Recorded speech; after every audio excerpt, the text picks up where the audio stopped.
আমরা কাজ করার বয়সে প্রেম করি, আর প্রেম করার বয়সে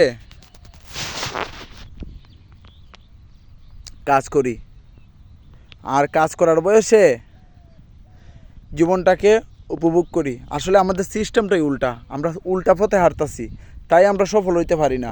দেখবেন যত যত বড় বড় মানুষ আছে তারা মেয়েদের পিছনে না, টাকার পিছনে দৌড়াইতেছে, আর তারাই সফল হইতেছে। আর তাদেরই নীতিমালা, তাদেরই আদর্শ আমরা বইয়েতে পড়ি, ওইগুলা ফুইরা আমাদের কী লাভ? আমাদের সিস্টেম যদি না পরিবর্তন হয়, আমরা কেন অন্যজনের মা বোন বাতিজির চোখে চোখ তুলে কথা বলবো? কেন তাদের ইপটিজিং করব? কেন? মানে হয় আসলে আমাদের সবাইকে পরিবর্তন হইতে হইব, ক্ষেত খামারে কাজ করতে হইব, নিজে উদ্যোক্তা হইতে হইব।